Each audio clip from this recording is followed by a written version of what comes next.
All right. Welcome, everybody. Welcome to another exciting conversation where we go over all things spiritual and interesting and just rediscovering who we truly are, remembering. And one of these great pieces that help us, these tools that help us to remember, is this book that we're going to be diving into. And we started last week, which is the Gospel of Thomas. So maybe you've heard of it, maybe you haven't. If you haven't reviewed last week's show, I'd highly recommend that. I put the show in the description, so you can review that, where we went over the first 19 verses of the Gospel of Thomas. And if you're unfamiliar, the Gospel of Thomas is a book that was removed from the standard collection that we call the Bible. For what reason, we don't know exactly, but after reviewing it, it becomes quite clear that this is an extremely powerful book. An extremely powerful book that, when you have the objective of pacifying and neutralizing the teachings of Yeshua and this Christic message, it makes a lot of sense why this book was removed, because it's just too clear. It's too straightforward of self-empowerment, sovereignty, where you don't need a centralized establishment, power structure to call the shots. You are refining your own connection with God, and we all have equal opportunity, equal access to this divine source. So it's a powerful book. So with today, we're just going to be jumping back into the book, and we'll pick up where we left off after a brief little aside from an astrological perspective. So I'm really grateful that our resident astrological genius, as I like to call him, the expert, has stepped in to share some things. He messaged me saying that he had come to some realizations as he was going through the first few verses and wanted to share. So I thought, what better way than to do it live on the podcast and just go over the verses together. So Tom, I know you got limited time, so I want to make sure we prioritize and just have you take us wherever you'd like to, so we can go over any of the verses that we've already covered, and then we can continue on. But I'd love to just hear what you got to find, what you found, and go from there. So welcome to the show, brother. Always good to hear from you, and thanks for being here. Thank you, Justin. I tried to start my video earlier. Did you guys see that at all, or did that muck things up? Yeah, we saw you. Yeah, okay. I'll see if I can get it going again. Oh, yeah. There we go. All right. Yeah. So you want me to pull up? Yeah. Do you want me to pull up the book to share on screen so we can go through it? I've got it here on my desktop as well. But one of the just a couple of things, I guess. The first thing, Justin, when you were thinking of the man in the sky, the astrological.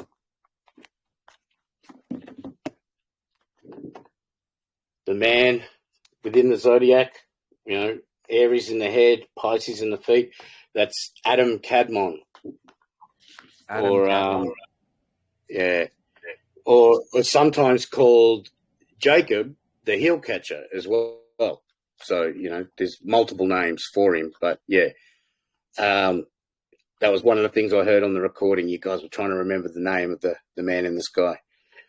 So was it verse 9? It was one that really stood out to me. So let's read it out again, hey.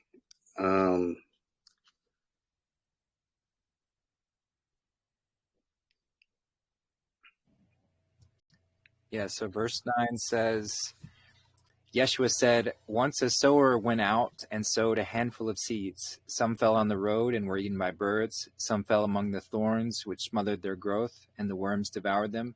Some fell among the rocks and could not take root. Others fell on fertile ground, and their fruits grew up toward heaven. They produced 60 and 120 units per measure. Okay, so what I feel is going on in this parable is that the sower is God and the seeds are souls on the earth. And obviously, you know, it's almost like letting us know that like some souls just don't make it because they fall on bad soil, you know. But the ones that do come through, I started to look at the etymology of those numbers and what we've got there, you know. So we've got 60, you know, so we know 0 has no value, so it's a 6. So 6 is F, and that relates to the physical body. And then 120, again, 0 has no value, so it's a 12. And 12 is L, and L is another name for God. And it represents a circle because 12 is the unit of numbers to complete a circle. And then also there is the, the L, the light of God. That's what L, like, that's why L represents God, because it's light and it represents light. So I see that it's like the ones that bring forth the fruits, they're bringing it in the physical light on the earth. You know what I mean? Like, yeah, that was just how I interpreted that one. And then I guess, yeah, number 12 was the one that I really, like, as soon as I heard you read it, I was like, oh yeah, I know what this is talking about. So just rereading it again, it says, the disciples said to Yeshua, we know that you will leave us. Who will be great among us then? Yeshua told them, when you find yourselves at that point, go to James the Just. All that concerns heaven and earth is his domain. Okay, so astrologically, we have to remember that Yeshua, or Jesus, is either the sun or Jupiter, because Jupiter rules the age of Pisces, and that's why he's Jesus, Jupiter Zeus, you know.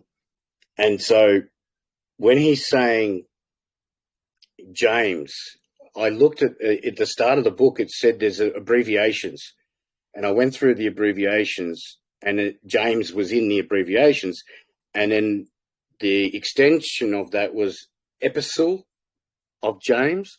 And I'm like, I don't know what that word is, so I looked it up, and it says that it's a poem or a letter, a literary work. So I see that, like, so it could be any name that's being put there. You know, he's just saying, when you get to that point, go to James, the Just. It's it's just a story of what's. So the clue for me is the Just. So the Just is the scales of Libra, and we have 2 planets in there. We have Venus that rules, and then we have Saturn, who exalts in Libra. And then the next clue really gives it away. You know, all that concerns heaven and earth is his domain.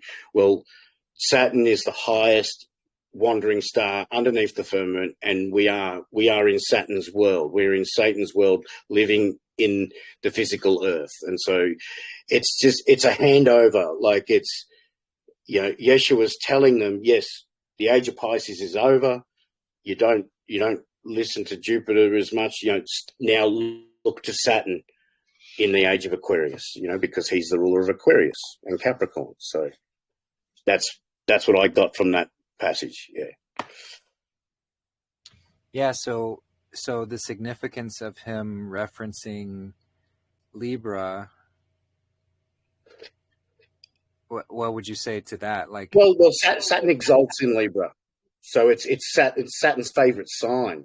You know, like they have their rulership over a certain sign, but then they have exaltation in another sign, and they, the planets actually prefer to be in their exaltation, so it's just, I think that's just, but also just like Saturn is just like, we may see it sometimes as he's evil on us, but he's teaching us lessons. It's tough love. That's the lessons from Saturn,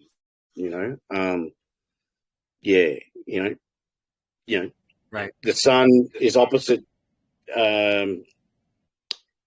Saturn in the astrological wheel. When you look at the wheel, the sun rules Leo and the moon rules Cancer, and then opposite in Capricorn and Aquarius, that's where Saturn is. He's the great opposer. He's got to play that role in duality. That's it's not evil. It's just he's just the opposite. That's all. Right, and so then that would seasonally that would be at the time of leaving summer and going into fall.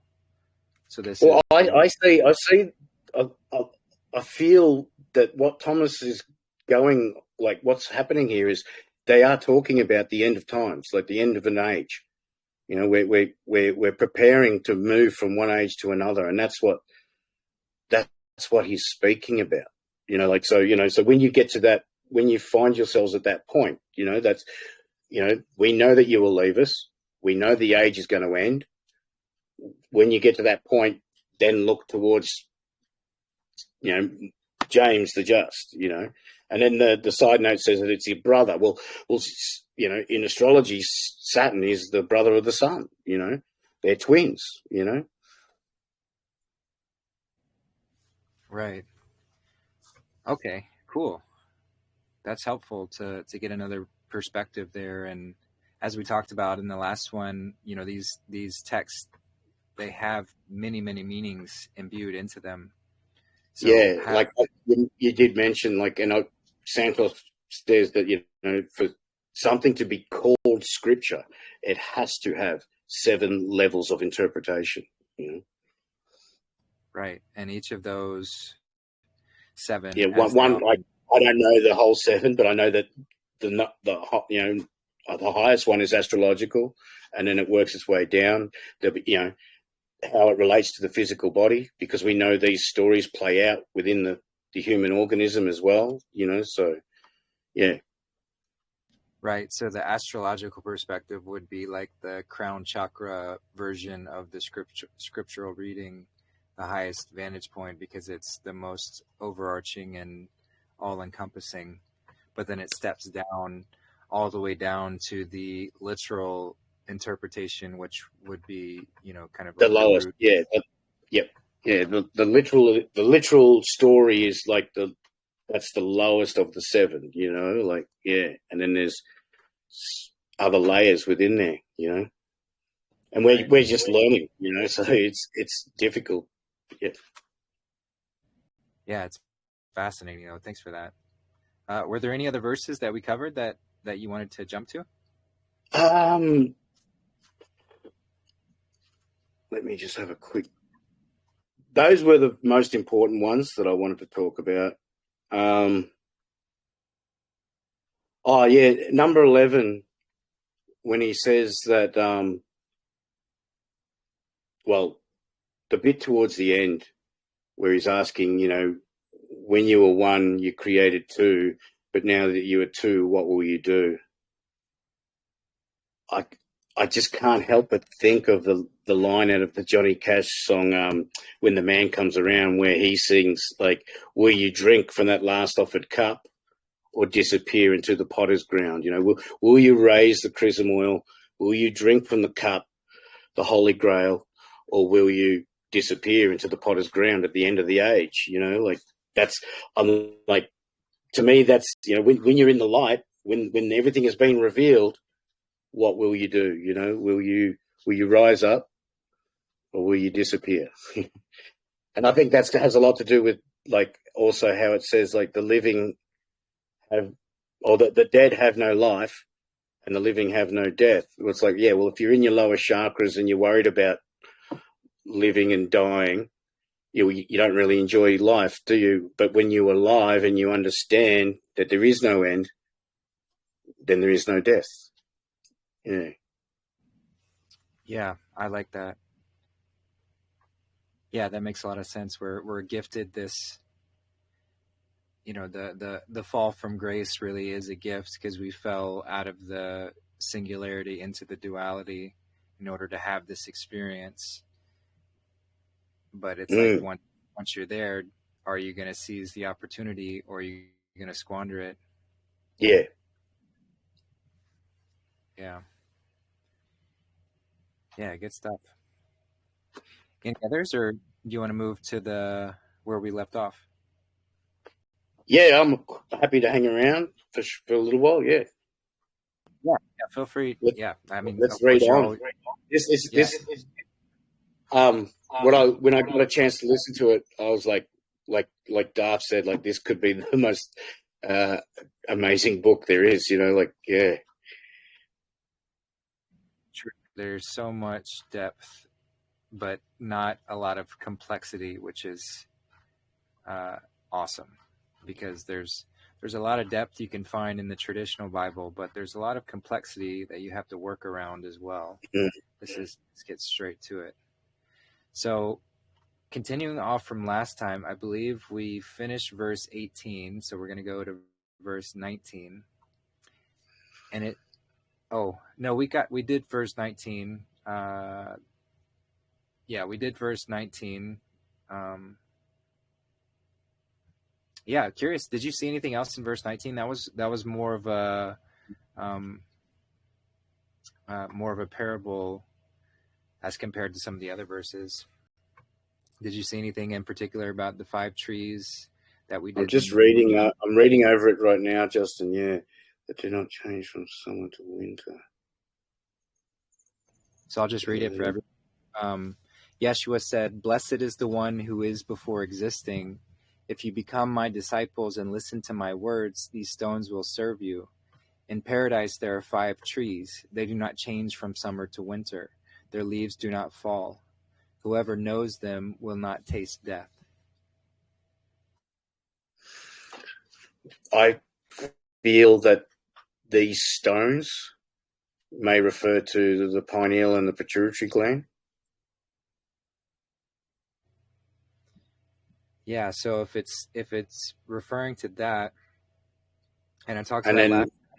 Oh, go ahead. Sorry. yeah, and like you said last time, yeah, the five trees are the five embodied chakras. So all of those have to be working in conjunction in order to activate the sixth chakra, which would be the pineal, and then the other stones would serve you as well, the pituitary and the hypothalamus. Yeah, Uh, and then you don't taste death because they're secreting. because they're excreting the things you need to survive. Yeah. Right. Yeah, the stones and the five trees are mentioned often in Gnostic texts, but they're not often explained. So it's been Mm, something of quite a bit of a, since there's no explanation or elaboration, there's been a lot of debate as to what they meant. Some people feel that Jesus Christ was trying to say that his teachings were real and that you could build upon them. So stones were something that you would use to build a house or to build a fortress. So stones were very useful back then. Furthermore, you could throw them at your enemies and hurl them. So the teachings of Jesus Christ was both something you could build upon and something that you could defend yourself with. And then with the five trees, I also mentioned that there was like five stages to spiritual growth. And I think we mentioned that last time, but there's also, according to ancient Gnostic thinking, there's also five types of thought. Um, so the five types of mind would be sanity, reason, mindfulness, imagination, and intention. Uh, but once again, since the Gnostic tests don't give definitions and don't elaborate, because they were mm. meant to be in conjunction with the secret initiations. So they were reminders for people that had already been previously verbally instructed. Um, so we can't say religiously, and I wouldn't say anything religiously anyway. but we don't want to say that this one interpretation is correct over others. So I'm interested. Exactly, right. Because there are those 7 levels, Yeah. Yeah. Cool. Well, I think that's a pretty good one there. I'm sure there's a lot more, but we'll move on to verse 20. So just reading it, it says, the disciples asked Yeshua, tell us, what is the kingdom of heaven like? He answered them, it is like a grain of mustard, the tiniest of all seeds. When it falls upon well-plowed ground, it becomes a great tree, where birds of heaven will come to rest.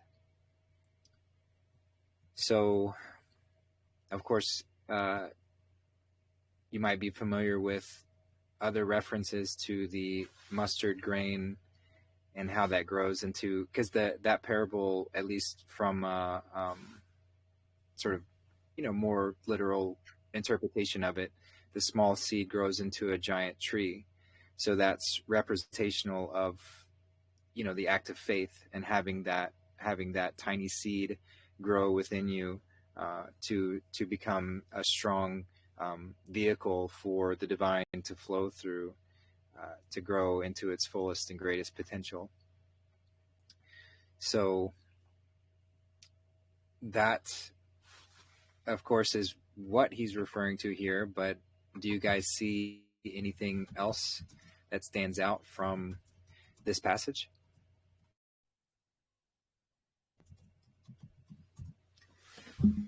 Because they're asking about the kingdom of heaven. So it's like a grain of mustard. So he's not... Yeah, go ahead. I kind of relate it a little bit to the other seed where, your soul you might see yourself as a tiny soul, insignificant. But when you fall into well-plowed ground, you become a mighty tree, Maybe that's, about activating the higher mind, but I'm grasping, like, I don't really see, like, maybe that's what it's referring to, like, as an allegory, but yeah, certainly could be. The only thing that I get hung up on is they're asking about specifically the kingdom of heaven. So from a Christic teaching perspective, heaven is within, and it's when you're in the Christic state. So you're fully allowing that Christic energy to flow through you, the divine to flow through you, and so therefore you're embodying heaven. You are heaven, and you are therefore spreading heaven wherever you interact with and wherever you go. So what is the kingdom of heaven like? It's like a seed, because it has to grow within. It's also bigger on the inside. Yeah. Okay. Something just came to me. Oh, go ahead. Sorry. The tiny seed is that germ that is planted within your solar plexus as the moon travels through your sign. And if you raise it up with the Kundalini energy and activate that seed, that's the germ that sets off the optic thalamus and the pineal, and activates the higher mind. And so the great becomes a great tree where birds of heaven will come to rest. The 2 hemispheres of the brain, the birds, the 2 wings. Maybe right. that's that's a good thought there, as far as the internal raising of the chrism oil, the seed, referring to that initial point where it goes down the claustrum and the seed forms in the solar plexus, right? And then it's fueled by you first have to address your root and sacral chakras in order to give it energy to flow upwards. So that's why it's important we address the root, which is our fears. We have to establish ourselves on a firm ground, have that solid foundation. And then the sacred sexual energy is the driving force that helps to push that seed upwards. But the seed actually forms in the solar plexus, which is like the seat or the beginning of that. That's why the solar plexus Bethlehem. Yeah, that's why it's related to the sun, or that golden yellow energy, the beginning, the impetus of the journey. So they were still in the conversation because they keep trying to, the disciples, these poor fellows, keep not quite getting Jesus' message, and they keep trying to start a religious organization. And in fact, this verse, which is also in the Bible in a similar fashion, is used by many different Christian faiths to start their organization. And they use the instead of saying a great tree, they say it's the greatest of trees. And then they say that all the birds of heaven have to rest in this single tree. So they're trying to say that their authority encompasses the entire earth. So they're always thinking, how can we use this scripture to get power over other people? However, Jesus Christ would not have been talking about starting a religion. So when they ask this question, he's going to always go in his own direction. And the thing about the tiniest of seeds is that it might not be visible, but when it falls upon well-plowed ground, well, who's the well-plowed ground? We're the well-plowed ground, because we're made of dust. And so when we're constantly turning ourselves over and over again, trying to find truth, and we're searching our own mind, when that seed comes down, then it grows into a great tree. What's the greatest tree of all time? Well, it would be the tree of life. So this would reinforce the verse from before where he says, whoever knows them will not taste death. So now he's repeating it again. This seed that I'm giving you, this spiritual seed, if it takes root in your mind, once again, you're going to get that tree of life and you won't taste death. Now, in Gnostic thought, the birds of heaven has to do with spiritual insights or messengers, because birds fly in a higher realm. See, we walk on the ground, but they fly in the heavens. So birds are often representative of spiritual liberation or connection to God. So, for example, when Jesus Christ was baptized, there was a symbol coming down out of heaven onto his head. What was it? It was a bird. It was a dove. So Jesus Christ is saying here that if you make your mind fertile ground and you receive that seed, it's going to grow into a great tree that's going to give you life. And furthermore, all of your thoughts are going to be organized. All of these birds flying around in your head, they're going to be able to rest on that tree, and they will be ordered by it. That is beautiful, Darth. Yeah, that's good stuff. All right. Well, I feel pretty complete with that verse. So we'll move on to the next one, verse 21. So Mary asked Yeshua, "What are your disciples like?" He answered, "They are like little children who have gone into a field that does not belong to them. When the owners return and say, 'Give us back our field,' they will remove their clothes, see themselves naked before their owners, and leave the field to them." Let's see if that continues, or if that's the end of it.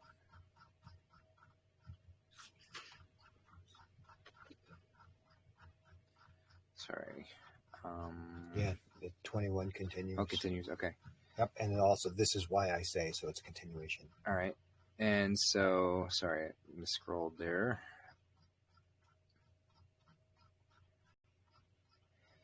So, continuing, this is why I say, if the master of the house knows that a thief is coming, he will be vigilant and not allow the thief to break into the house of his kingdom or carry off his goods. Thus, you should be vigilant toward the world. Strengthen yourselves with great energy, or the robbers will find a way to get to you. The profit that you are counting on will be found by them. May there be a wise person among you. When the crop is ripe, he comes immediately and harvests it with his sickle. Those who have ears, let them hear. So, this is really good. Yeah, there's a lot to unpack. So if the verse finishes with those with ears, let them hear. That there's a lot packed into that, I reckon. Like, it's telling you, hey, look deep at this one, you know, like. Yeah, he's saying, listen up, dumbasses. That's an important thing. Okay, so Mary asked Yeshua, so this is coming from Mary, what are your disciples like? They're like little children. So he's expressing some frustrations, and as we've seen in the earlier passages, that they're not, and Darth has talked about, they're always trying to come back to religious ideas and asking questions in very literal ways, not really listening to what he's saying. So he's describing, but the disciples allegorically represent all of us. Every characteristic is a different disciple. That's why there are 12. There might not have literally been 12, but they represent the 12 because they represent the 12 zodiac, which are the sort of major archetypes of this creation. So it's good to recognize that, and even the inability to comprehend this, we're all related to this as well, because we're all learning through these different stages. So they're like little children who have gone into a field that does not belong to them. When the owners return and say, give us back our field, they will remove them clothes, see themselves naked before the owners, and leave the field to them. So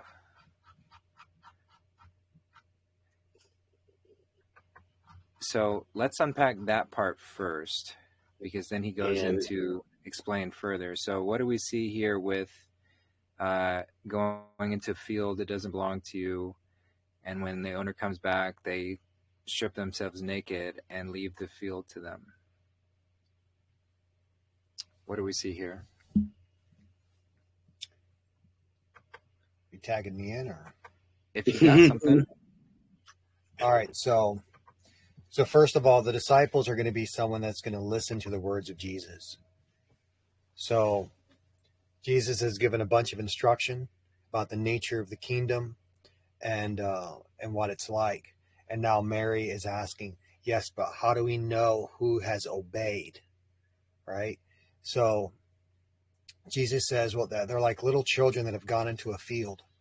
So the field doesn't belong to them. It's the world. It's the system of systems. It doesn't belong to Christians. Even to this day, the system of systems does not belong to Christians. That's not our world. We're not in the world of international banking, finance. That's not our thing. Our world is that of love, of taking care of widows and orphans and taking care of our neighbors and putting that which is good first. That's our world, right? And so he says they're like little children, and they go into this field, but the field does not belong to them. So they're in the physical world, but we actually belong to spirit. Our home is in the heavens. So they're in this field and they're hanging out, and eventually the person that owns down here, he says, give us back this field. And so the children, they remove their clothing, and that, in Gnostic terms, that means that they're letting go of worldly attachments. They're letting go of the persona. Because what are we really? We're the eternal spirit. We're the eternal observer. So when we come down here, this is not really where we're from, and this is not really our place of residing. We're from heaven, and the ego or the persona is like a clothing that you put on. So sooner or later, the owners of this world down here are going to want it back, and we shouldn't hesitate. You want this realm back? Take it, because we're not from here anyway, and this isn't our place. So shed the persona and go home. And so he was saying that his disciples would be willing to die in order to maintain their integrity. They'd be willing to die to stay with those stones and the 5 trees that he introduced them to, and that his disciples would not be people that would be afraid to live or die for what was good and true, and that we're not really from this place. Yeah, it's like that phrase, being in the world but not of the world, because the world is ultimately,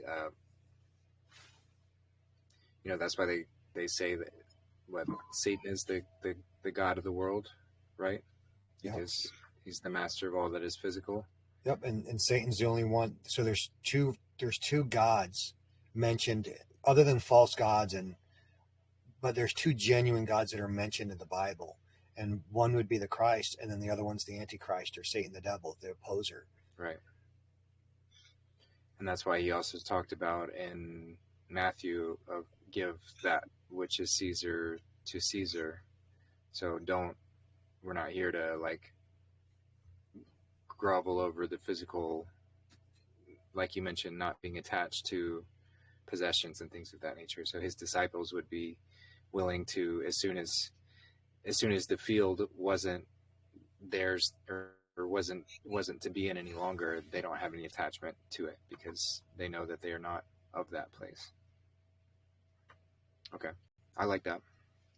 You got anything else? Well, historically, it's accurate. Yeah, because these Gnostics, if you like, even Jesus Christ, the Thomas that they're talking about. So yes, I'm not denying the astrological implications of him saying, "Go to my brother Thomas in heaven and earth." Yes, that's also true, but the linear history that's taught also has a validity to it. Mm-hmm. So the physical brother, stepbrother of Jesus Christ, he was allegedly the first bishop of the congregation right there in Jerusalem, and then the high priest had him thrown off a mountain to execute him. And the horrors that those original Gnostics and the original Christians went through, they were used as light for illumination in the games and in the arenas, because fat burns, right? So they would light these people on fire while they're still alive and use them to light up the games at night.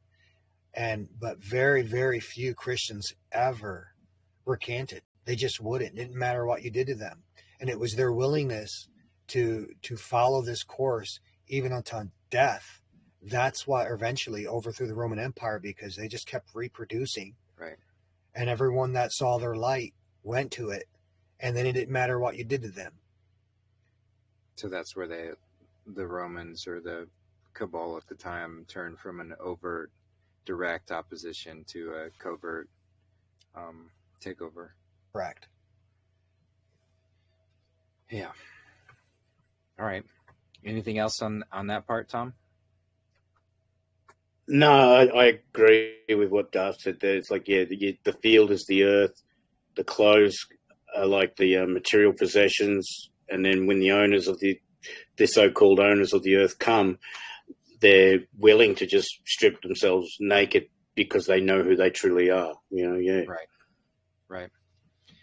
All right. And then it continues. This is why I say, if the master of the house knows that a thief is coming, he will be vigilant and not allow the thief to break into the house of his kingdom or carry off his goods.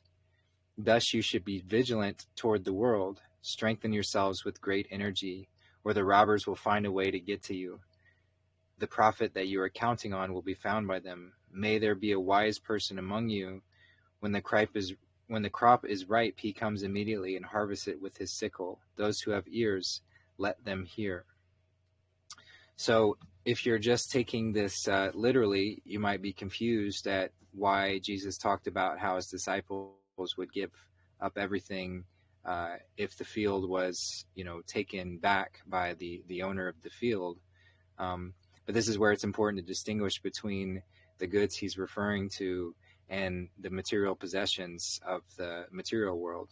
So in this space, it's not referring to physical possessions, but spiritual acquisitions. This process to follow, and the you could look at it in terms of like spilling the seed in men and women, but primarily in men, spilling the seed as that sacred, beautiful divine essence, and how the thief would be the temptations or the seductress to break into the house and carry off his goods. So being spiritually willing to spill the seed in that sense is of great neglect, and that sexual energy is so powerful. So that's why he's warning them or saying, strengthen yourselves with great energy, or the robbers will find a way to get to you. The temptations will have a way to get in if you are not vigilant, if you are not refining your kingdom, if you're not establishing its borders and your boundaries around who you interact with and how you operate, because they will find a way to get to you. And if we have these temptations within ourselves, it's going to manifest some way or another to give us an opportunity to either refine that point that's allowing us to be tempted by that, or to fall into it. So that's what he's saying here, or at least that's what I see, is steeling oneself for those moments, so that the profit that you've worked on, all your spiritual progress, won't be squandered at the first, whiff of a seductress or temptation to fall into some earthly, worldly pleasure. And that's why it says, may there be a wise person among you. So whether it's literally in your group, may there be someone to hold the group accountable or hold yourself accountable, but also just your higher guidance. May there be a wise person among you. May there be wisdom within you. So when the crop is ripe, he comes immediately and harvests it with his sickle. So don't squander it. Don't waste it. Don't sit there and, just accumulate spiritual power, because it's, in order for that to be effective, spiritual power is meant to serve. So it's supposed to serve and create. So somehow, some way, use it for its divine purpose. Don't sit there and just sit on it. So that's what I'm seeing within these passages. Spiritual power is also acquired in heaven, whereas physical power is acquired here on the earth. So this reminds me of Matthew. I want to say it's Matthew chapter 6. So this is part of the Sermon on the Mount, and it shows the difference between where you would earn your living and where you would search for treasure. So he says, when you fast, do not look somber as the hypocrites do, for they disfigure their faces to show others that they are fasting. Truly, I tell you, they have received their reward in full. But when you fast, put oil on your head and wash your face, so that it will not be obvious to others that you are fasting, but only to your Father who is unseen. And your Father who sees what is done in secret will reward you. So here he's showing the contrast between receiving a reward here on earth or receiving a reward in heaven. And then he reinforces that right there in verse 19. He says, do not store up for yourselves treasures on earth, where moths and vermin destroy, and where thieves break in and steal. But store up for yourselves treasures in heaven, where moths and vermin do not destroy, and where thieves do not break in and steal. For where your treasure is, there your heart will be also.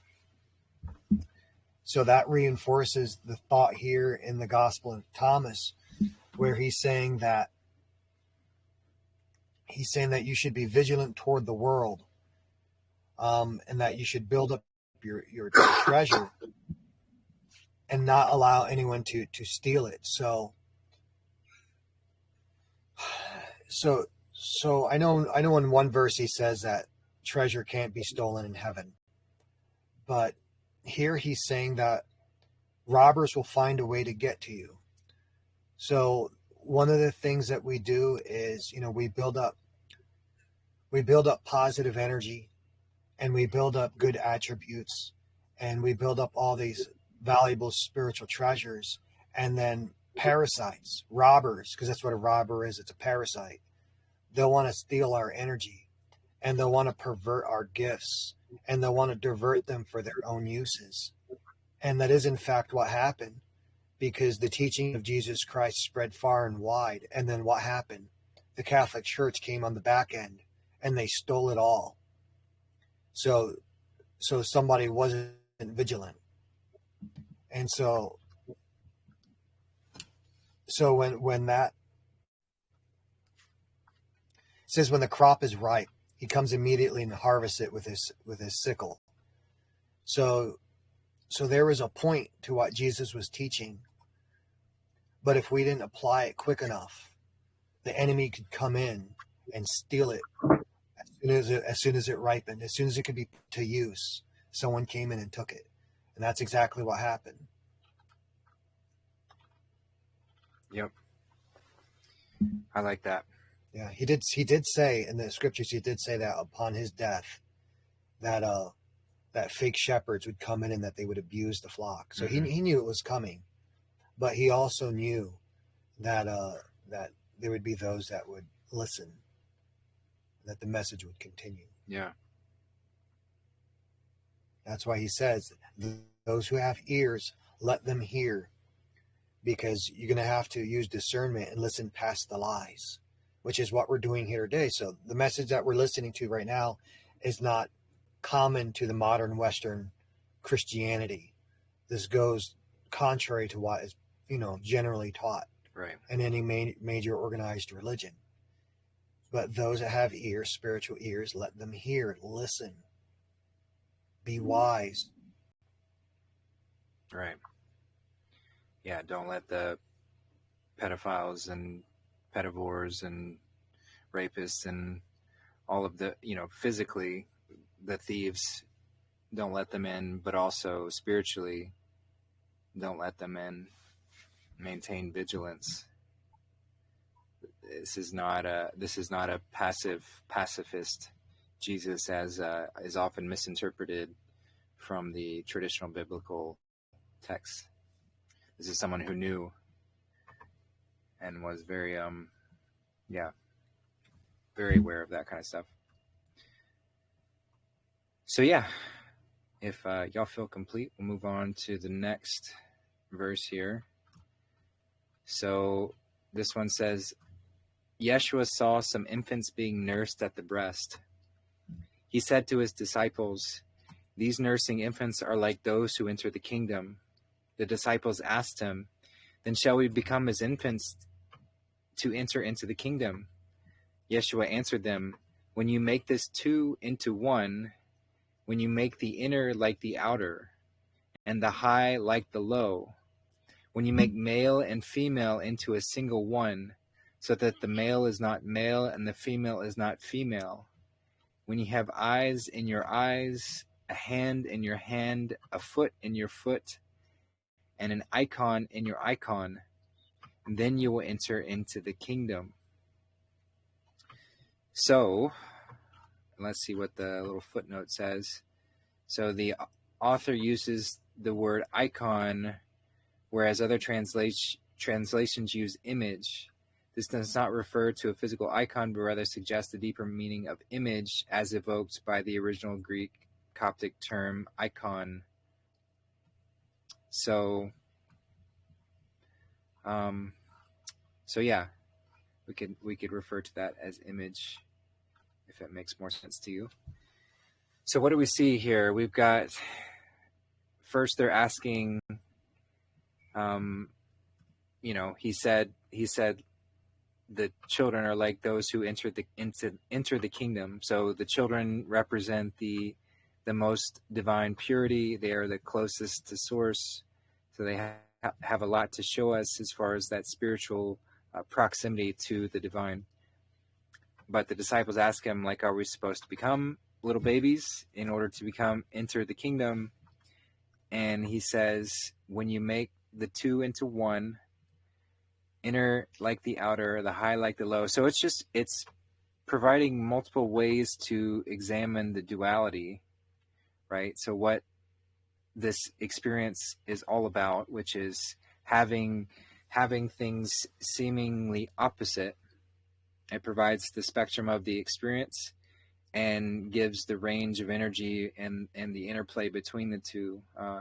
We've talked about before, but the sacred union, the sacred sex, is the perpetual motion of the mother, constantly moving and dancing expending this energy, moving in all sorts of ways, and she's rubbing up against the still stationary, motionless father.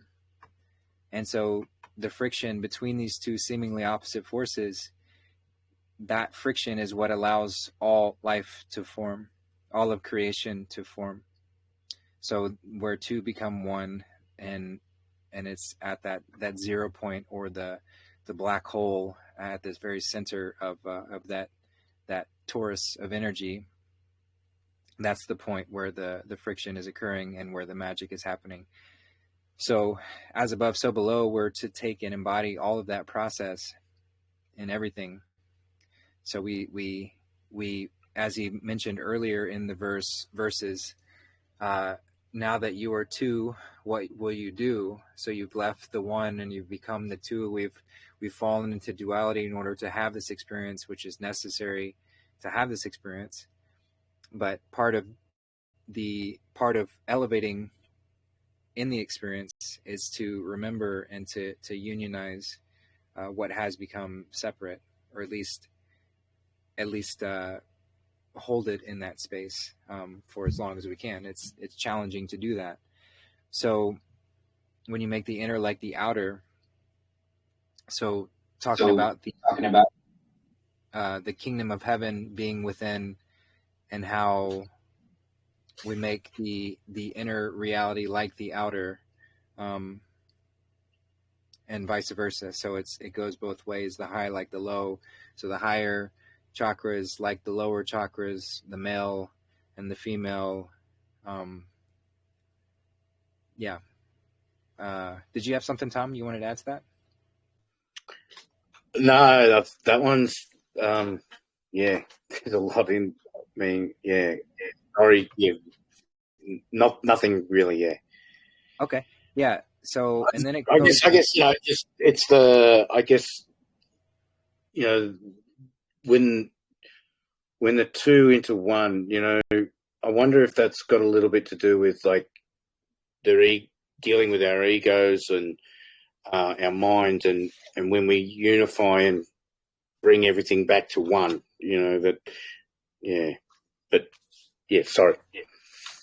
Yeah. Well, the ego is going to represent the separated self, and then our soul is connected to the one. So it is merging those two together, certainly. So the two into one has to do with becoming God, because from God's perspective, He's the only one that's there, and there's no one else that's there, right? So we have to start to see things the way that He sees things, to see that we're all just one being. So stop seeing people as absolutely separate individuals with no role or part to play with God. They don't share anything with God. They're completely devoid of all godly aspects. That's not really the way that God sees it. He sees everything as just Himself. So we should see the divinity in others. When it says to make the inner like the outer, so the inside of ourselves, like our organs are concealed, right? And so when he says to make the inner like the outer, he says to see the inside of whatever form that it is that we're looking at, as well as every idea. So stop looking at just the surface matters of things, but get some maturity and start to grow some depth of character, start to see inside the way things work. And the high and the low. So the high is heaven and the low is earth. But we want to bring heaven and earth together and see things not just from the earthly way of functioning, but also the heavenly way of functioning. To make the male and the female one means that when we look at people, we're not just going to simply look at them as one gender or not, but we're going to look at the divinity within them. They're both a manifestation of the divine attribute. And then he repeats the idea. So when you have eyes in your eyes, you're looking at things spiritually, not just with your physical eyes. And then with hands, the hand is everything you do, and the foot is everywhere that you go. So when we're gonna take action, whether it's to create or to destroy or to let go or grab a hold of it, you have to do the spiritual equivalent as well. So a lot of times we see this where something is torn from our grasp in life, or in the physical, it looks like we physically let go of it, and yet on the inside we're still holding on, right? That person is long dead and gone, and we're still talking about what they did to me, right? Or what I did to them, or this opportunity or that opportunity, or we're still angry. Well, no, if we're going to let go of something with your hands, let go of it with your heart and your mind. Otherwise, it's going to come back, right? Or you're trying to go somewhere with your physical feet and you're working hard, but if you're not spiritually unified and also taking action in that way, well, then you won't successfully get there, or it'll be a lot more painful to get to your destination. So we have to learn to act unified both physically and spiritually. And then the icon and your icon, that just has to do with that our ideals should match up with what's actually in heaven. So we have to make sure that whatever system we're using, see, icons would exist like on a map, right? So we have to make sure that whatever map we're using, whatever morals that we're using, they have to match up to the morals in heaven, because heaven's going to win. So just don't think you can have whatever personal code you want and that you're going to get away with it. Because if your map doesn't match heaven, well, you're lost. Yeah, so essentially everything in this physical experience have a mirrored representation of heaven within that, guiding it essentially. So you're allowing the heavenly guidance to guide our eyes, our hands, our feet, and then our whole being, our whole image, everything that we do, everything that we create. Yeah, because he was saying earlier, happy is he who is before they are, right?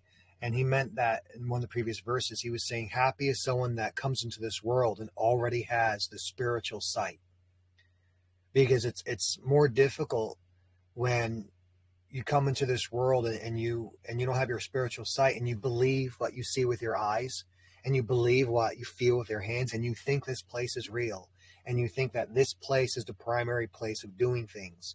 But we're actually in the kingdom. We're actually in heaven. And everything that we do down here, we're actually doing it up there. And so someone who doesn't have eyes in your eyes, right? They're blind to what it is that they're doing. It's like you're banging away at the keyboard on the computer and you don't know that you're doing it. Well, then you'd be typing all kinds of nonsense, and there'd be all kinds of unintended consequences.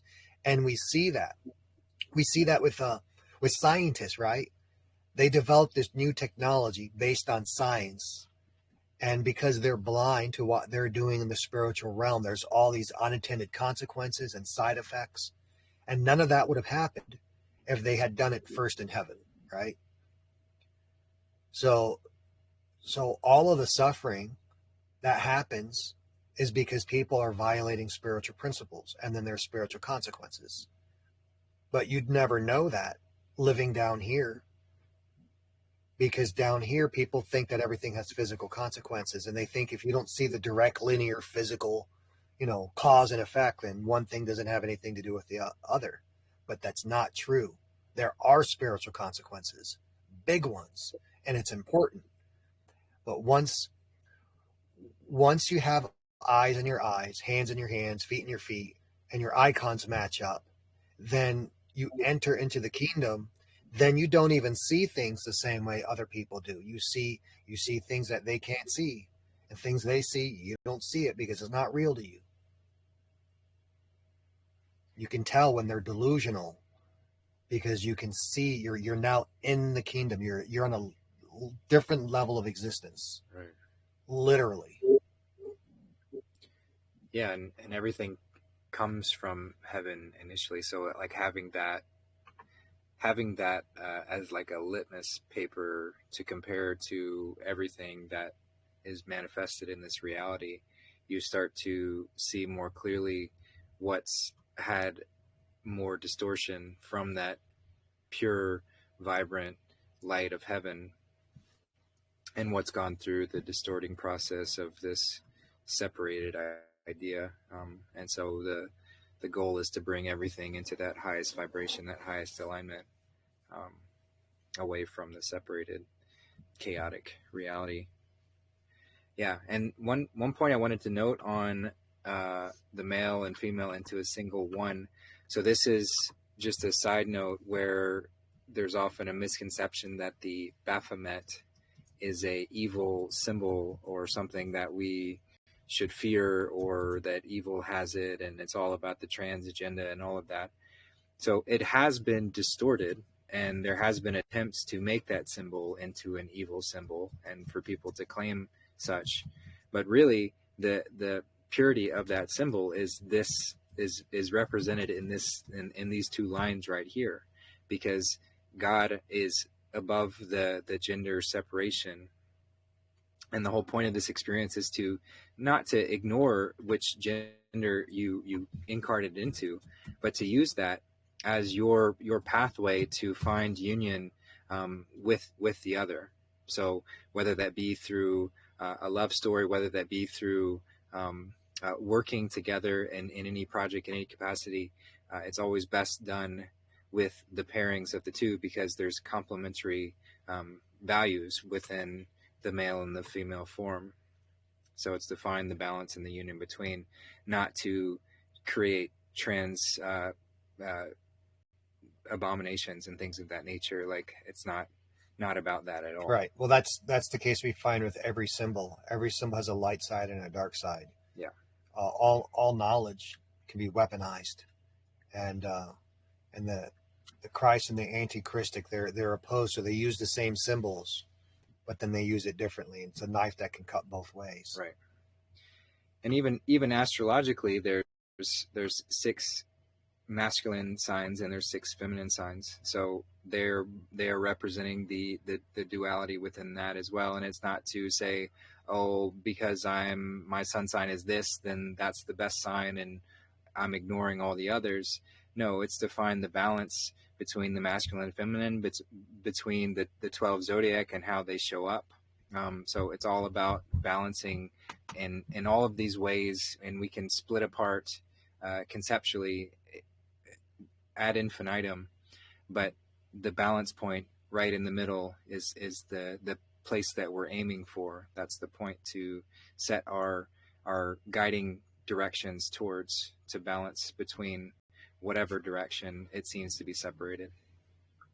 As a side point about making the male and female into one, so the absolute divine is the source of both the male and female attributes, and so what happens is that we've been during the creation process, those two attributes were separated and manifested separately. So we're actually half a being of the whole, with the whole within us. But what happens is that force that separated us, there's an equal force that's trying to reunite us within.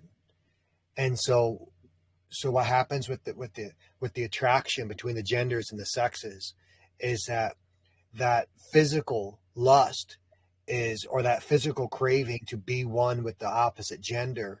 That's a manifestation of the spiritual need, the spiritual force that's trying to bring God back together again. And so this scripture here is a reference to sacred sex. It's a reference toward recognizing that when you see that opposite gender and you feel that attraction to that opposite gender, to understand that what's really happening is that the divinity within you is trying to reunite with itself. And so a lot of fleshly people, they go about and they're having all of this sexual immorality as much as they can get, but it's never rewarding because they're engaging in a physical activity, and the divine will never be reunited physically because the physical essence cannot contain the absoluteness of the spirit. So the only way of successfully reuniting back into the absolute divine is to do so with a spiritual process, not a physical process. The physical process it's a trick. It's a necessary one because that's where we get babies from, right? It's a necessary one because we've needed massive reproduction in order to survive on this hostile world.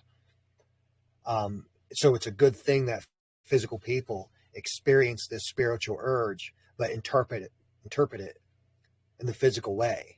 They don't understand where the cause of it is. So someone that has entered into the kingdom and they see things because they have eyes inside their eyes and hands inside their hands. So they understand, oh, male or female, I'm seeing the spiritual principle, the singular spiritual principle that's inside them, and that's what they are. Yeah. I like that, Darth. We're taught, when you have sacred sex, that when the energy rises within the higher minds, that you do, that the partners become one. So that makes a lot of sense to me. And like you were saying, Justin, about Baphomet not being an evil, thing. It's like, well, yeah, they can't create anything. All they can do is distort the meaning of what it really is. Yep. Absolutely. Did you have something? Also, the nature of the sexual relationship during the act of intercourse also has a physical effect on how that child is reproduced and the personality upon that child. Absolutely. So someone that is just having physical sex for physical lust and physical selfishness is having a negative impact on the child that is born from that. Right. It matters how you create. And so to reinforce this scripture that about looking at things spiritually, in Psalms chapter 127, it says, unless the Lord builds the house, the builders labor in vain. Unless the Lord watches over the city, the guards stand watch in vain. So there has to be a spiritual component to what it is that you're doing. Otherwise, it's pointless. Yeah. Yeah, and just on the having physical children aspect, I know Santos Bonacci talks about this. It's not 100% clear to me how deep this goes, but why wouldn't it be the case that we have fallen to such a point to where we need this physical act, this animalistic act of procreation? What if there is a higher form that we have abandoned or forgotten? What if there's a way to imbue that that sexual exchange immaterially or less materially, to where the child produced from such an act is imbued with that spiritual fortitude, without as much of the lustful sort of sexual urges and the need for an actual physical ejaculation and things of that nature. I'm not saying I know with certainty how that works, and in time will tell, but it is certainly something to notice as we move forward, and just seeing, are there more beings being born without the need for that that act of physically the sperm going and permeating the egg? Is that something that we'll move towards? But we'll see. So yeah, let's move on to verse 23. So Yeshua said, I will choose one of you from 1,000 and two of you from 10,000, and they will stand as one, alone and simple. Monokos. So mono. It's the same word as last week about where you get a monk. Yep, they will be. So that's the whole verse right there. So just reading it again. Yeshua said, I will choose one of you from 1,000 and two of you from 10,000, and they will stand as one, alone and simple. The monokos, the mono, the one, the solitary. So this has to do with the distribution of consciousness. So like you've talked about with the 90-10, 80-20, however that's distributed. So he's saying that, from a statistical perspective, then 1 or 0.1% of the people will reach this Christic state. I will choose one of you, Yeshua, representing that Christic essence, so to become fully embodied as a Christic being, and two of you from 10,000, so that's 0.02%. Yeah. So yeah, so we can see it certainly from that perspective. And they will stand as one alone and simple.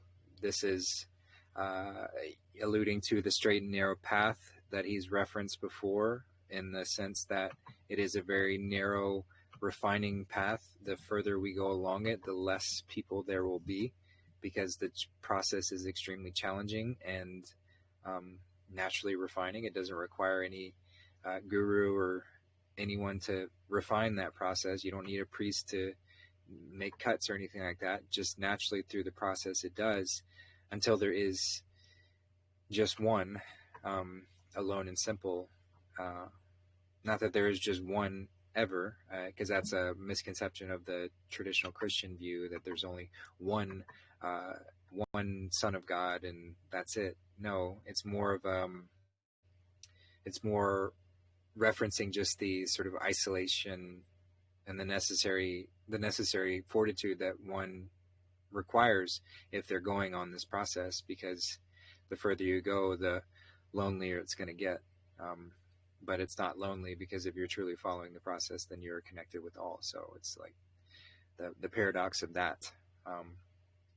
He wasn't saying that salvation would be excluded from the rest.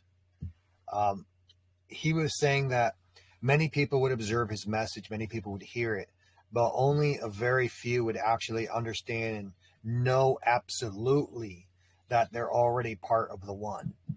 So in every moment, right? So everyone, even today, the message of Jesus Christ is everywhere, right? But how many people actually hear the words of Jesus Christ and then wake up to it and realize, oh, I'm God. Right.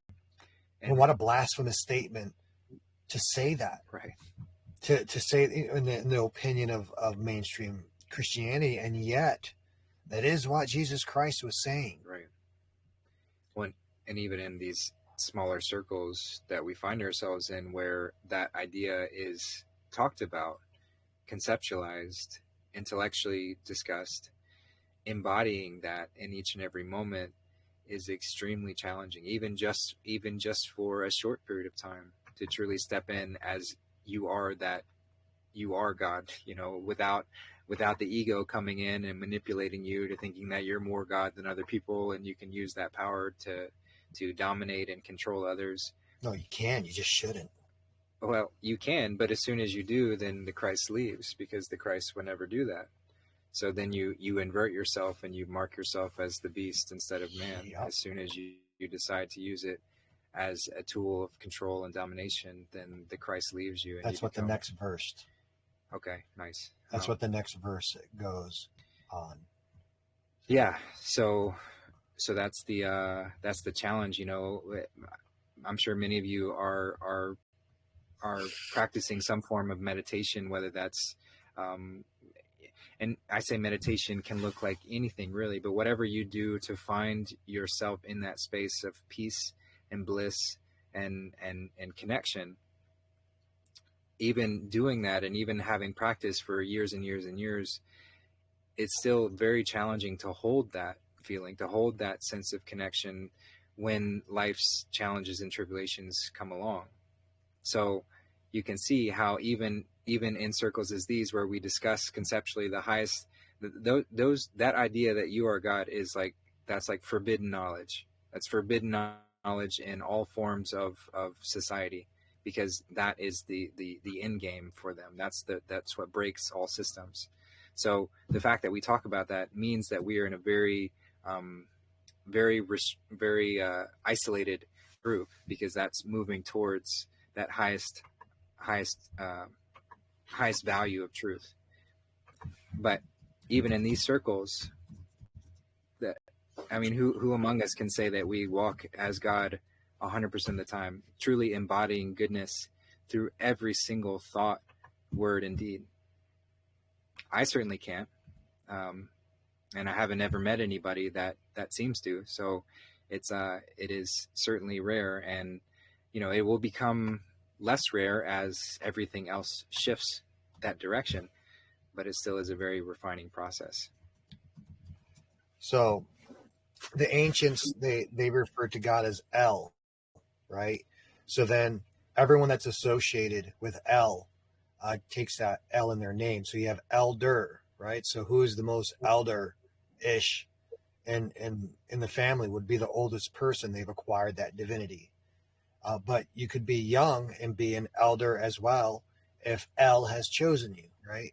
And then you have the elite, right? So why are the elite called the elite? Because they're of El, and so they're godlike, and in which they hold people's lives. The Elohim. Yep, the Elohim. Yep. So the Elohim and the El is very much still alive and well in our modern English language, but people don't understand it. Yeah. The Elohim, the twisting, turning ones. Yeah, from some perspective, I feel like Elohim can be. I feel like there's fallen Elohim, and then there's Christic Elohim. So there's anti-Christic and Christic Elohim. Correct. So the elite on both ends of the spectrum, and of course that's manifested in all sorts of interesting ways that I'm sure we'll learn more about as time goes on. But yeah, certainly fascinating. So yeah, we'll move on to the next verse if y'all feel complete there. And so starting with verse 24, his disciples asked, "Teach us about the place where you dwell, for we must seek it." He told them, and probably like face palmed a little bit and was just like, "You guys." He told them, "Those who have ears, let them hear. There is a light within people of light, and they shine it upon the whole world.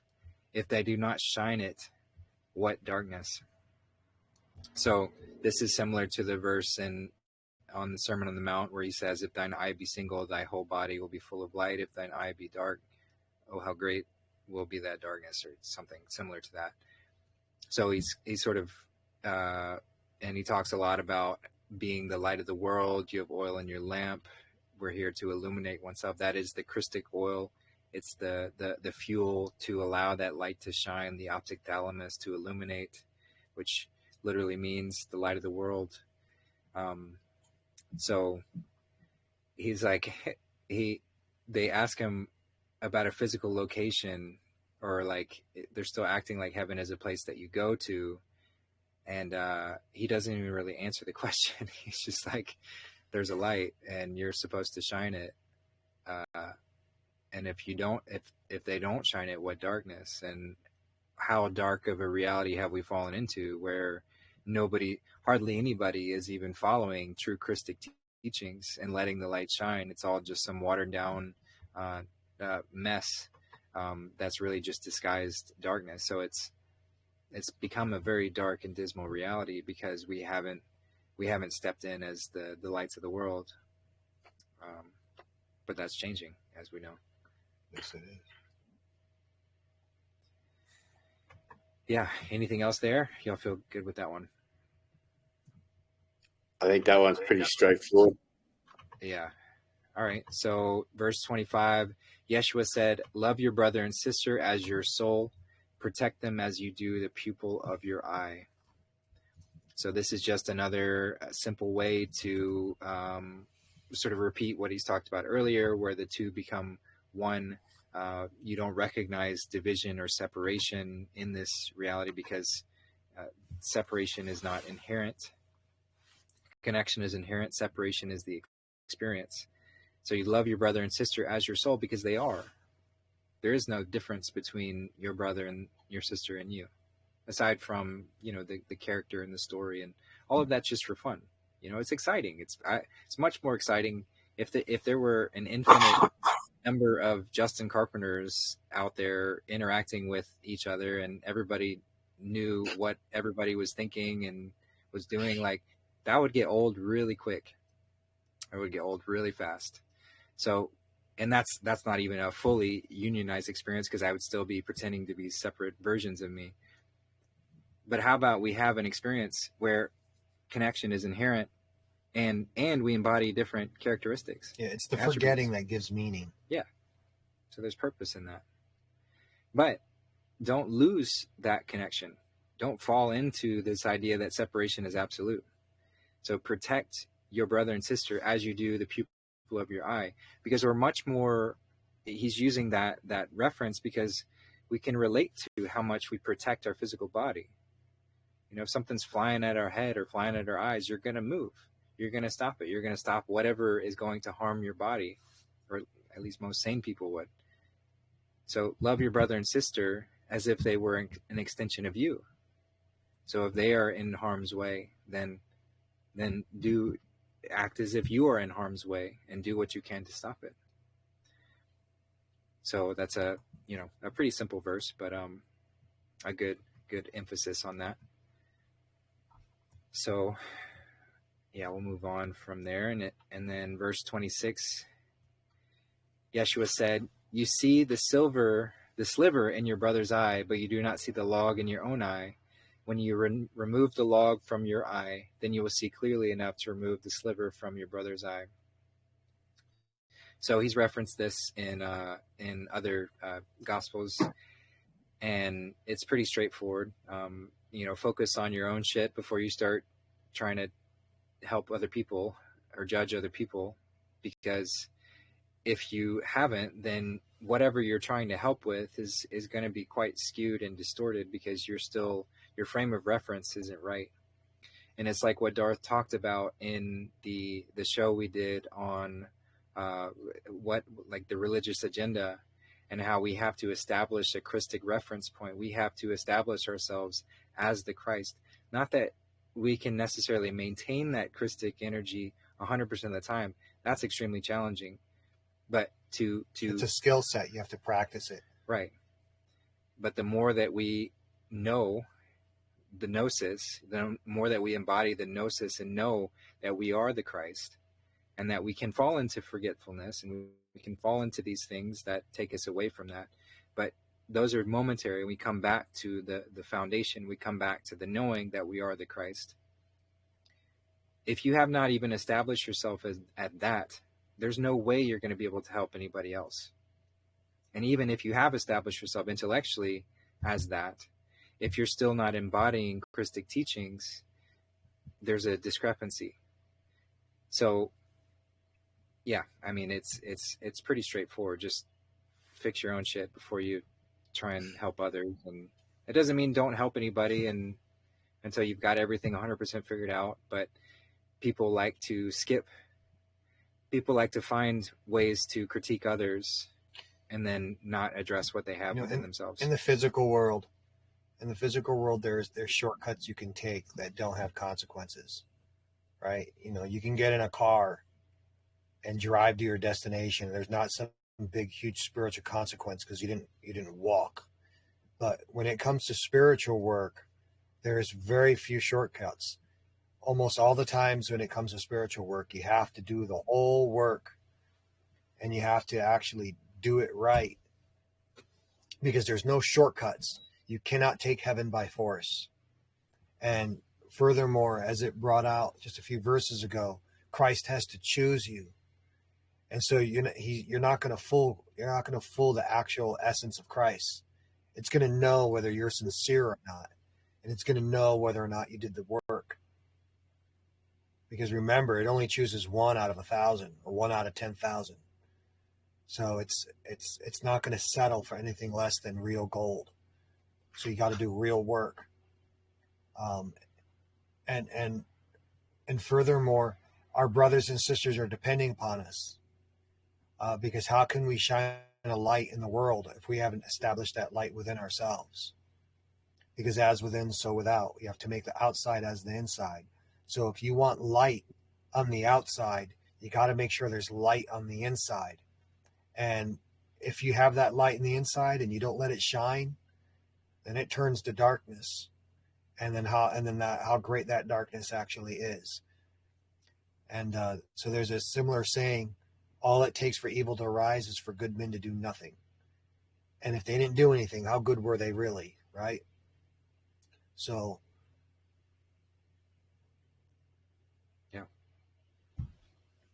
yeah, good stuff. And this is verse 26, and in Gematria, 26 is God. So, big one there.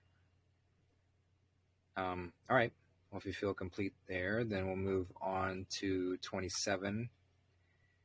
So Yeshua said, if you do not fast from the world, you will not find the kingdom. If you do not celebrate the Sabbath as a Sabbath, you will not know the Father.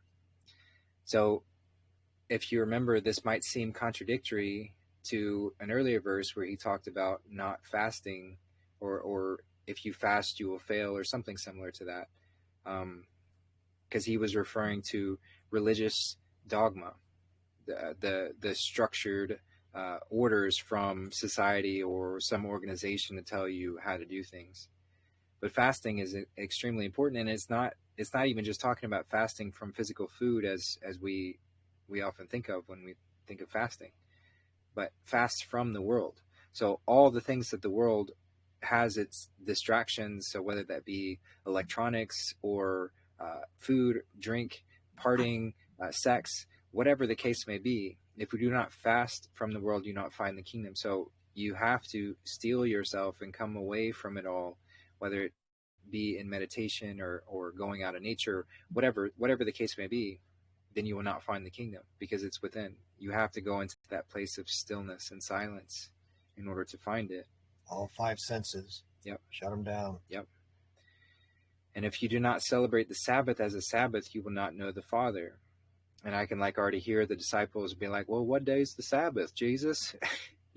Trying to find some particular day that we need to establish as a religious day that has to be observed. And there probably is some spiritual significance. And I think having one as a whole that we celebrate in community is very important. So as he mentioned earlier in the verses, that fast, that those that let's see how he said it.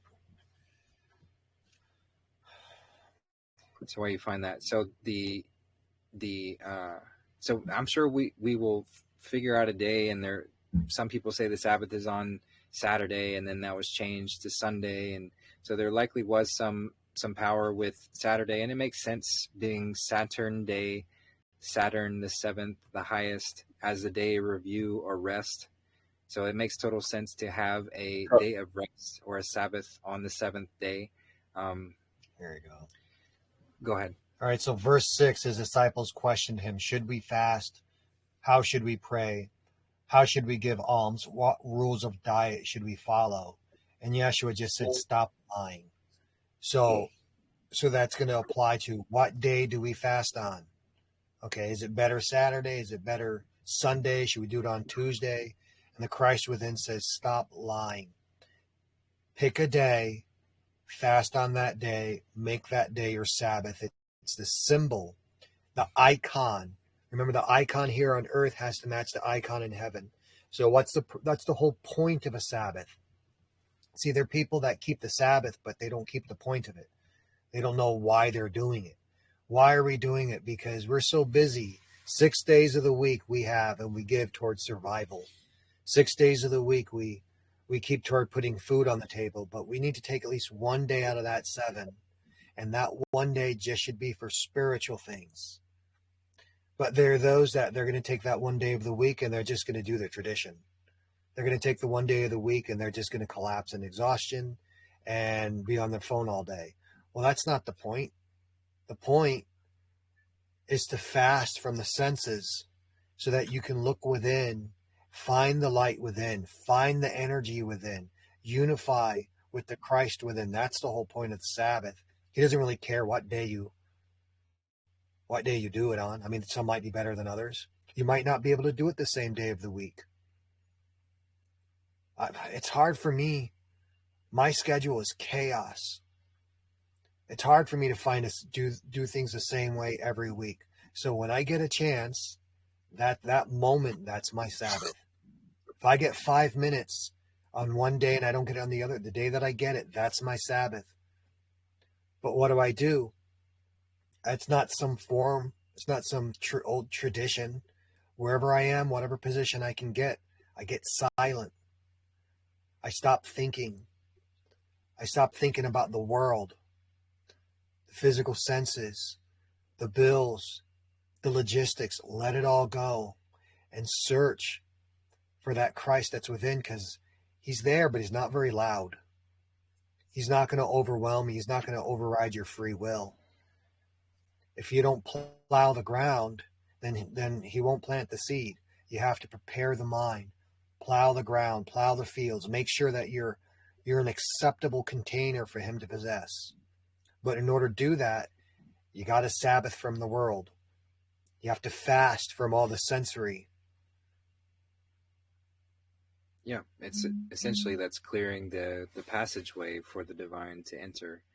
So if you're constantly moving in noise, chaos, thoughts, constant motion, there's no clear path for the divine to flow. But when we become still, stationary, and silent, then that allows that opening to grow, and it gives an easier pathway for the divine to enter. That's why they keep us so busy. They don't want to give us a moment to sit in the silence. And that's why there's so many entertainment options. You see, if something is free, you're the product. And so for how many years was the radio stations free?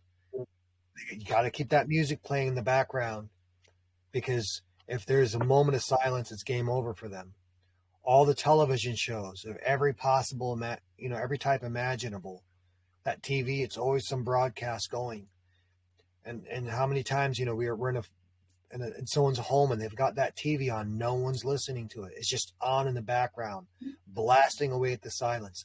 They are at war with silence. Yeah, and then the bells that were supposed to symbolically represent that divine bell that rings when we have that divine inspiration. They put these massive bells in all of these quote-unquote churches that are essentially stolen buildings of old times that were not churches, power centers and community centers, healing spaces. But they put these bells in that are constantly making noise, disrupting the silence in the city. And even in Mexico, they would have explosions. The Catholic churches would have these explosions that they would send off, and they're not fireworks for like visually, but like literally as loud as possible explosions that they would send off into the air at random times, whatever sort of ritual they were doing. And it was the most disruptive, distracting, annoying thing that you can imagine. It was quite terrifying for dogs, not knowing what it was. Kali hated that. So just more pointing to the war against silence and stillness by consistently having these distractions, even in these quote unquote religions that pretended to listen to the words of teachings of Jesus Christ, but they certainly do not. So yeah, it's a lot. What I've learned with following Santos and his astrology teachings and stuff, I see the Sabbath is connected to Saturn Day, and then Saturn is also seen as the father or the stepfather, because he's the controlling frequency of within the Taurus field, within the firmament. And Saturn's frequency is what brings atoms together so that physical form can actually exist. And so we know that there is a higher consciousness that is our true father, but he's seen as the stepfather, and Santos explains it as like that, because once the sun sets, then it's going into the realm of Saturn, and that's Set can be Seth, and so it's Joseph, the stepfather. So yeah, just a little astrological tidbit. Yeah, that's good stuff. Thank you for that. All right, we'll move into verse 28. Yeshua said, I stood in the midst of the world and revealed myself to them in the flesh. I found them all intoxicated. Not one of them was thirsty, and my soul grieved for the children of humanity. For they are blind in their hearts. They do not see. They come naked into the world, and naked they will leave it. At this time they are intoxicated. When they have vomited their wine, they will return to themselves. So, yeah, I'm sure it was disheartening at times to look out there, just as we've all had those feelings to see people we love continue to hurt themselves or fall into these wicked ways, or to allow the wickedness to continue going unabated. So not one of them was thirsty. So nobody was seeking or asking or reaching out for the Christ to rekindle for spiritual truth. Yeah. And because of that, he's limited. The Christ is very limited if we don't ask for it. You know, if we don't do that part of the process, then that barrier is too great. Free will is absolute, so there won't be any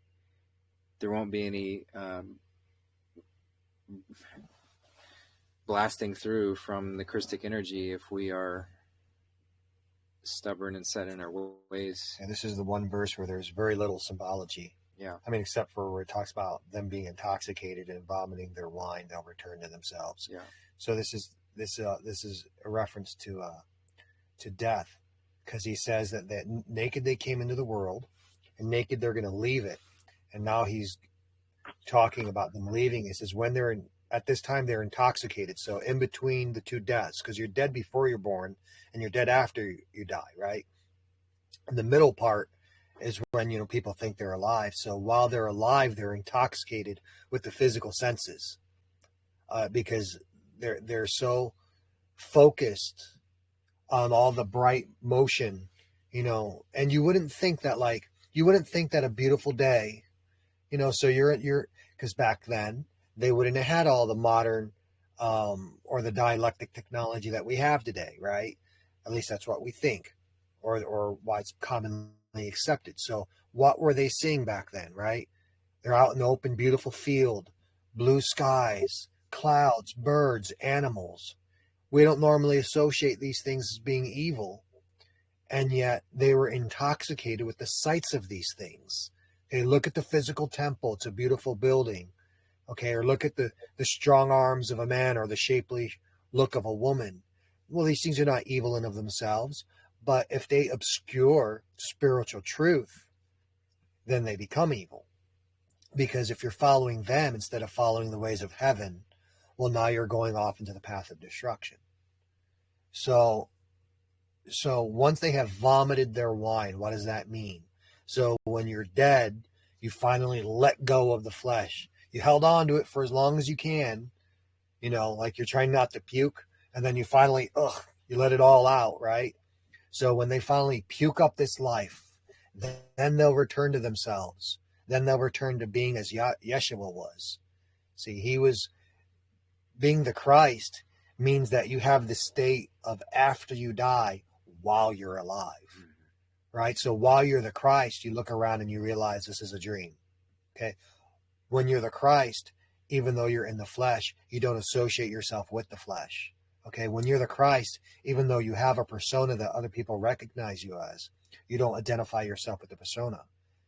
You identify yourself with the divine essence on the other side of the veil, okay? So I am not the things that I have done. I'm not the things that have been done to me. I am not my name. I am not the day I was born on. I am not in this location.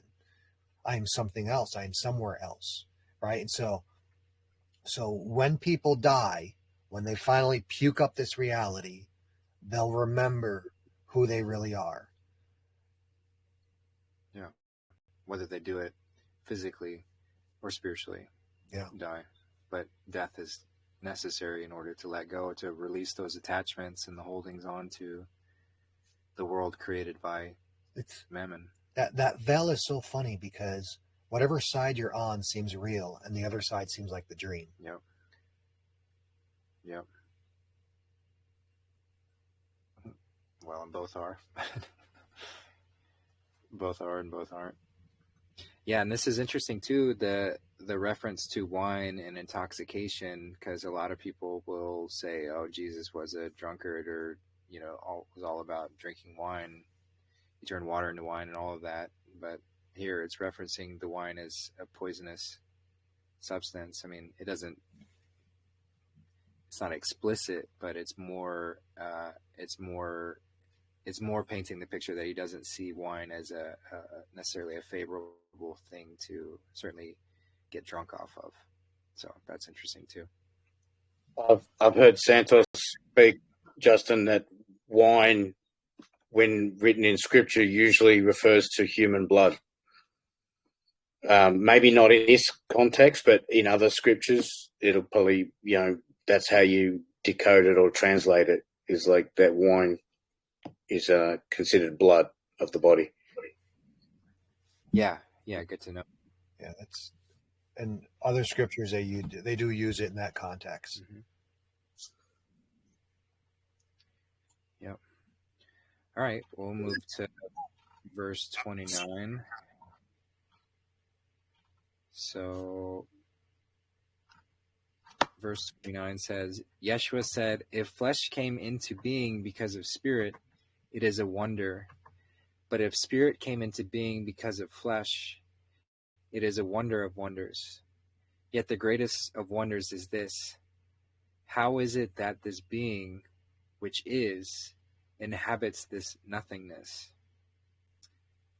So he's being philosophical and paradoxical and just having fun with it. At least that's what I see. If flesh came into being because of spirit, it is a wonder. So the spirit animates the flesh. But if spirit came into being because of flesh, it is a wonder of wonders. So what would that be referring to?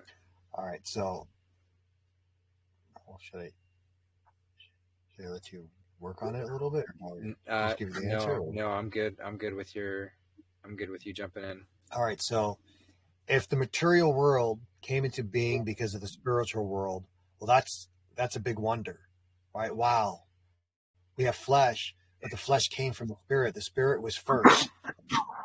And the spirit is not dependent upon the flesh. At one time, there was no physical realm. There was just a spiritual realm. Okay. And from the spiritual realm, we get the physical, and that's wondrous. That's pretty amazing. What's even more amazing is that if you can have a fleshly being down here, and from that fleshly being, he's reaching up, striving to become real spiritually, that's even more amazing. So the Christ here is saying God creating the entire physical construct of reality. That's pretty cool. But if you can become spiritually alive, even though you're residing in the flesh, that's even more impressive. And then finally, he says, but the most impressive thing of all is the fact that you are God in the flesh, and you're being inhabited by this nothingness, because from the viewpoint of Christ, none of this is real. This is all just a dream. He sees through the illusion of it, right? Because only spiritual things are real.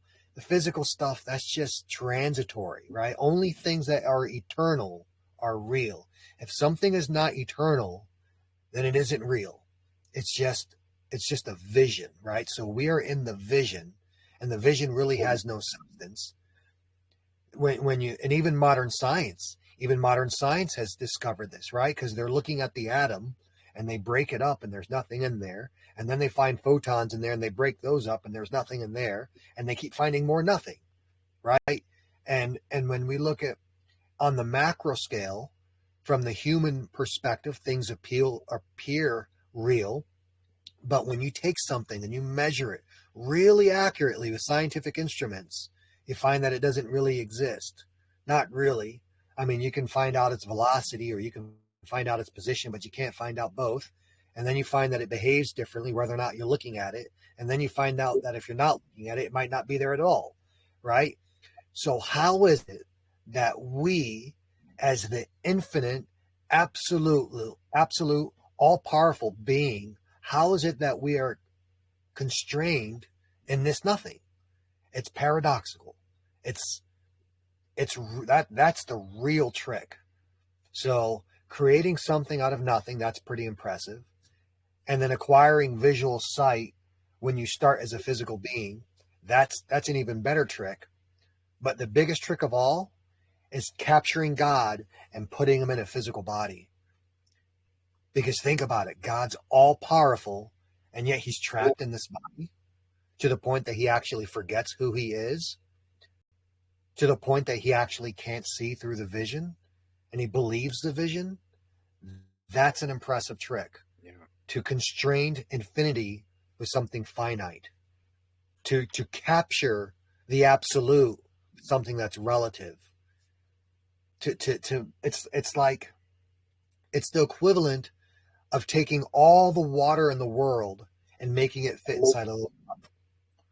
Well, how do you do that? And yet, when we look at the smallest drop of water, it's an ocean in of itself. Right. So that's what Jesus Christ is talking about. And I wonder if any of his disciples got a clue about it. Thomas, maybe, or just James, his brother. Yeah, maybe Mary. Mary. Few of the one out of 10,000. Yeah. 1 out of 1,000. Yeah. Yeah. Well said. I like that. I'm going to have to get going, Justin. All right, brother. So thanks for having me on. And thanks for being here. Yeah. It's been a pleasure. Thank you. Yeah, really appreciate your perspective. If y'all haven't, check out Tom's channel, All Is a Tom. So ALLISATOM. He's got a great channel, lots of great stuff. So appreciate you, brother. Thanks for your insight. And hope you come back for more. I'll listen to the recording and see if anything comes up. All right, brother. Take care. Have a good one. See you guys. God bless. Bless yourself. Yeah, right? Exactly. All right, so moving on to verse 30. Yeshua said, where there are 3 gods, they are gods. Where there are 2 or 1, I am with them. Where there are 3 gods, they are gods. Where there are 2 or 1, I am with them.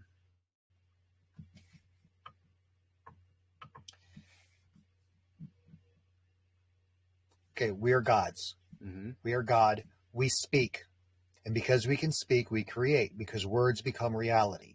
Most people don't know this because they contradict themselves all the time. So they are building something up and tearing it down. But if you speak something, the same thing, you speak it consistently enough, it has to happen because we're gods, right? So where there are people, there are gods, right? Many gods. But are they Christ, right? So he's saying that, but if you can see yourself as just 2 or 1, so there's me and there's the Christ within me, well, there is Christ. And if you can, so that's the step, you realize, I am a God, I am a divine being, but am I a Christic divine being? Right. It's kind of like, when your daughter brings home a boyfriend, she's like, oh, but he's spiritual. And you got to say, well, yeah, but demons are spirit too. You have to be more specific. Yeah. So this is kind of like that joke. Okay, so everyone's divine, but are they Christ? Are they Christic? Are they the good divine? And when you get down to the point where there's just 2 divine essences, there's the Christ and then you're the persona of the Christ in this specific lifetime. Well, then there he is. Mm-hmm. Yeah, and because it's a solitary journey to raise the Christ within, 1 certainly, and then 2 can do it together, and that's a higher form of that practice. But beyond that, first you know you are divine. Mm-hmm. Then you walk with Christ. then you become the Christ. And that's the progression. Right. And then you find a partner who also is the Christ. Right? Yep. Well, first you realize you're divine, and then you find the Christ within you. Right. And the Christ within you. She shows up. The Christ within you walks with you. And then if you continue doing the work, then you become completely compatible with the Christ, and then the Christ, can fully step into your persona. Right. So it's like he's trying to become you from within you. So how closely can, or how thoroughly can you consent toward being completely animated by the Christ? Mm. How thoroughly can you yield? Right. So everyone has some sort of divine light within them. So there's lots of people that are, but how many can get to the point where the Christ is actually with them, and then how many can actually become the Christ? Right. It's a lonely road. Yeah. Yeah, that makes sense. All right. Well, I think we'll do just one more verse. So we'll end with 31. And while we talk about that one, we'll move to a open discussion for a little bit before we close out. So if anybody has any questions or things they want to discuss before we wrap up today, now would be a great time to raise your hand in the chat. So reading verse 31, it says, Yeshua said, "No one is a prophet in his own village. No one is a physician in his own home." No one is a prophet in his own village. No one is a physician in his own home. So this might be pointing to that in order to really step onto this journey, we have to leave. We have to go on the spiritual journey, both within and without. So if we're always in our same space, in our village or our home, then we can't truly step in as our activated self. Is that what you see here? Yes. So there's the dualistic explanation of it. So that's one of the explanations. The other one is that your own family and your own neighbors, because becoming the Christ is part of a maturation process for most of us, right? Now, he said, if you're born already being Christic in nature, that's great, but for most of us, the system, the world interfered with that process, right? So we were born in a Christic state, and then we get all messed up from life, okay? And then eventually we start to take control of our maturation process, and we start striving toward the inner light, right? And so what happens is that the people around you, they know you from before you started your ascension process. They know you. They know all your mistakes. They know all of your embarrassments. They know all of your shortcomings. And so they're not going to accept you. They can't see you as the Christic being that you are. And so this is mirrored in the traditional scriptures, where Jesus grew up in a place called Capernaum. And so they all knew him as a child there.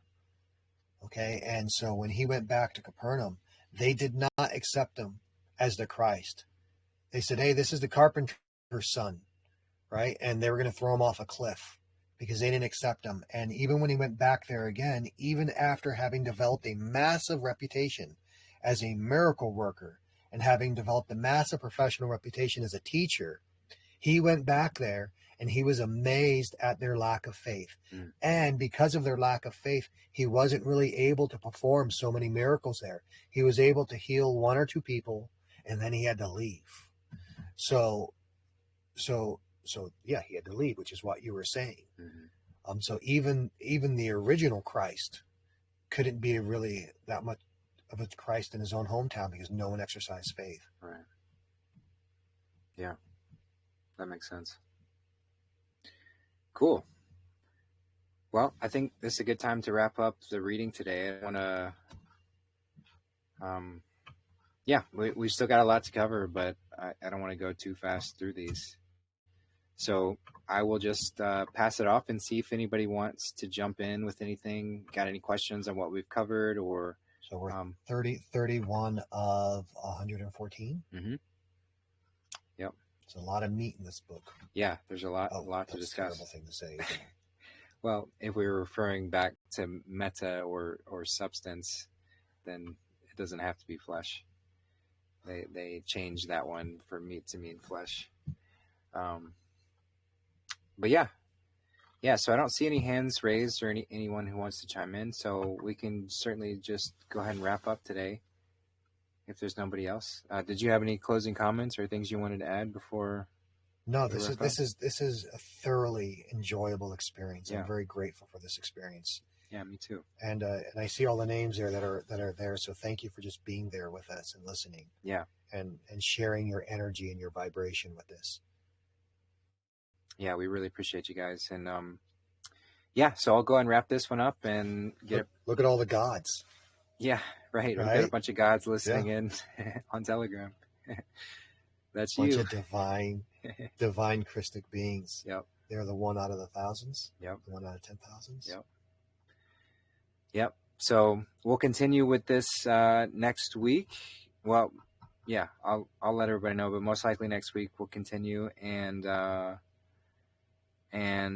we've got the Quest Ion tomorrow for an open discussion. If anyone's got anything else, we can talk about this, what we've discussed here then too. Mm-hmm. So I hope everyone has a wonderful rest of your day, evening, wherever you are. Thanks for being here, and we love you guys so very much. Take care, everyone.